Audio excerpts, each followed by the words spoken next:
Cuan TV bersama saya Jimmy Darusman. Dan sekarang saya tidak sendiri, sudah bersama dengan Ustaz Atabek Lutfi. Assalamualaikum warahmatullahi wabarakatuh. Ustaz, bagaimana kabarnya? Waalaikumsalam warahmatullahi wabarakatuh. Alhamdulillah sehat walafiat, Mas Jimmy. Alhamdulillah, pangestunya.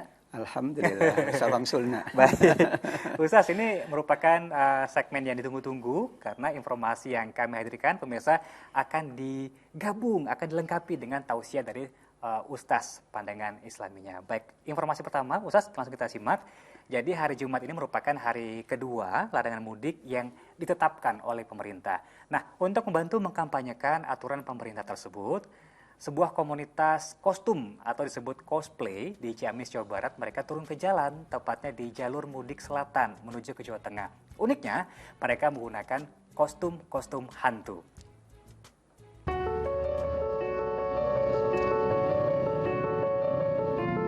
Inilah sosok hantu yang bergentayangan di kawasan perbatasan Tasikmalaya Ciamis, Jawa Barat di jalur mudik selatan menuju Jawa Tengah. Eits, tapi jangan salah, mereka bukan untuk menakut-nakuti warga. Kehadiran mereka bersama para petugas gabungan untuk membantu mengkampanyekan larangan mudik yang berlangsung pada 6 Mei kemarin hingga 17 Mei mendatang. Hantu-hantu yang diperankan komunitas cosplay ini ingin mengingatkan agar warga sadar untuk tidak mudik jika sayang terhadap keluarga. Jangan sampai seperti kita ini gitu. Kalau mudik gitu ya. Memang bahaya ya kalau mudik bahaya. kan. Nyawa lebih penting gitu ya. Nyawa lebih penting. Untuk kita melibatkan dari kawan-kawan komunitas juga dalam rangka kita mengingatkan kembali bahwa diri kita ke masyarakat untuk bahayanya mudik dalam rangka tahun ini sehingga kita bisa mengurangi penyebaran COVID di daerah-daerah atau kampung halaman. Meski sudah dilakukan penyekatan, namun hingga Jumat pagi, petugas masih terus menemukan pemudik yang melintas menggunakan mobil pribadi dan travel ilegal. Mereka yang terjaring diminta putar balik. Eko Setiabudi melaporkan dari Ciamis, Jawa Barat. Saya penasaran Ustaz, ini jam kerjanya sampai malam nggak ya? Karena kalau siang sih lucu, kalau malam serem juga, ini bisa membuat celaka. Gimana Ustaz? Sikap dari teman-teman yang membantu teman-teman Satgas COVID-19 dalam melakukan penyekatan anti mudik.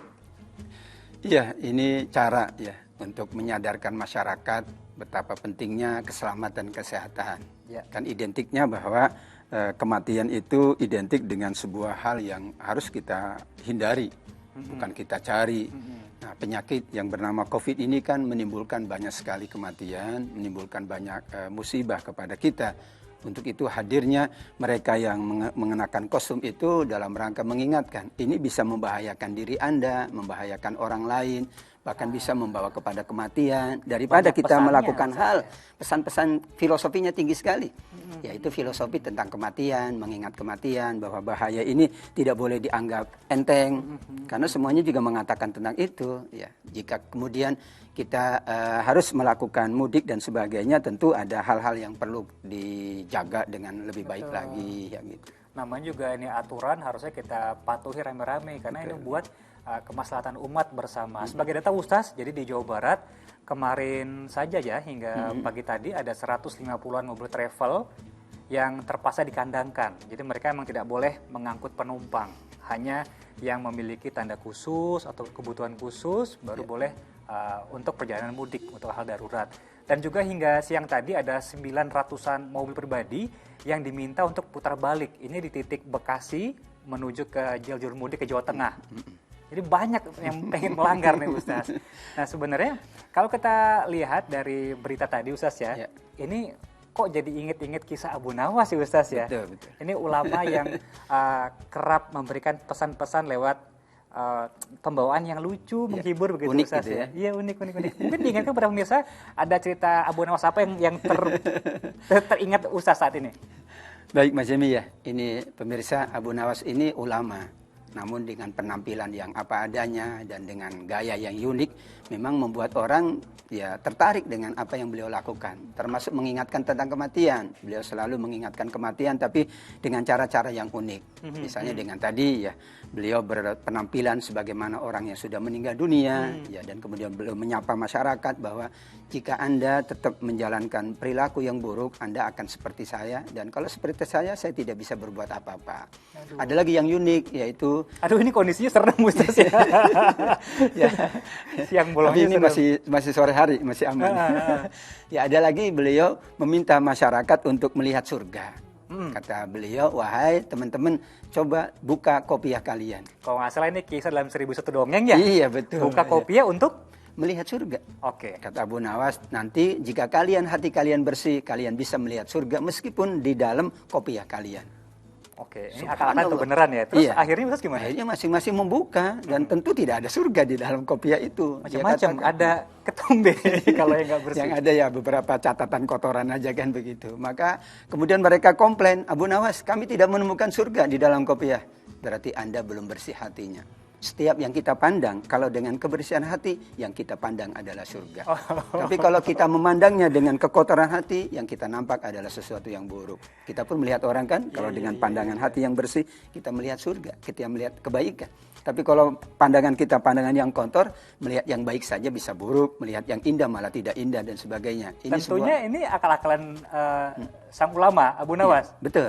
Kesel tapi ada maknanya sebenarnya ya. Ada makna. Kalau dalam contoh untuk mengajarkan kedisiplinan atau hal baik, jauhi kemaksiatan, ada nggak Ustaz? Kisah Abu Nawas. Ya, beliau mengingatkan tentang kerap terjadinya pencurian. Menarik ya, nih. Maka beliau kemudian memberikan semua orang, yaitu sebuah tongkat lah. Masing-masing diberikan tongkat, kayu lah gitu ya. Dan beliau katakan, pencurinya itu tandanya adalah kalau dia pencuri, maka tongkat ini akan memanjang sendiri. Oh, ini mirip kisah Pinocchio. Iya, jadi, memanjang barang sendiri. siapa yang mencuri sebuah tongkat atau kayu, maka kayu tersebut akan lebih panjang ketimbang yang milik sendiri gitu ya. Maka orang yang tidak berbuat salah tentu dia tidak ada masalah. Dia tidur dengan nyenyak, dengan nyaman. Sementara pencurinya ini karena takut ketahuan, maka dia potong itu kayunya. Maka besok hari semua harus mengumpulkan kayu-kayu tadi, tongkat-tongkat tadi. Dan ternyata pencurinya mengumpulkan yang sudah pendek. Kata Abu Nawas, tahukah kalian bahwa dia adalah pencurinya? Karena kalian kan tidak ada masalah. Kalian tidak salah, tidak melakukan pencurian. Kalian pun tidak melakukan hal-hal yang aneh. Maka terjadilah apa yang terjadi. Di situ beliau menilai pencuri itu tidak bisa membohongi diri sendiri. Pencuri berharap akan panjang sehingga sama dengan tongkat orang lain. Masya Allah, ya. Nah, ngomong-ngomong soal aturan larangan mudik, sekali lagi ini sudah masuk hari kedua, Ustaz ya. Larangannya mulai tanggal 6 hingga tanggal 17 Mei mendatang. Ini adalah dikeluarkan oleh pemerintah, ulil amri begitu Ustaz ya. Nah, banyak yang menentang Ustaz, baik itu dari segi langgar peraturannya atau menurut dia kok kita diatur-atur oleh manusia, padahal ini kan silaturahmi itu adalah suatu kewajiban umat muslim gitu Ustaz. Nah, kembali kepada anjuran pemerintah ulil amri, seberapa besar kewajiban kita sebagai umat Islam untuk mematuhi pemimpin? Ya, ini perintah Allah. Kita mematuhi tidak hanya mematuhi Allah, mematuhi Rasulullah, tapi juga mematuhi para pemimpin, para umaro atau ulil amri.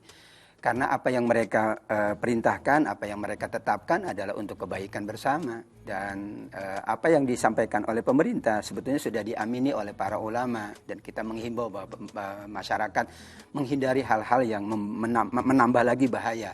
La darara wa la dirara, tidak boleh seseorang itu membahayakan diri sendiri, apalagi membahayakan orang lain. Dan Nabi sudah mengedukasi sejak awal bahwa jika terjadi wabah, maka yang di dalam jangan keluar, yang di luar jangan ke dalam. Ini terjadi nanti yang di dalam keluar, yang keluar di dalam, dan kita tidak tahu siapa sesungguhnya yang membawa penyakit, yang membawa virus COVID-19 ini. Daripada kita menduga-duga yang suudzon, menduga-duga yang tidak pasti, maka sebaiknya kita berhenti sejenak untuk tidak melakukan, dan kita bisa mengganti. Kalau tadi alasannya silaturahim, alasannya memberikan kebaikan kepada masyarakat di kampung, kan bisa dengan virtual.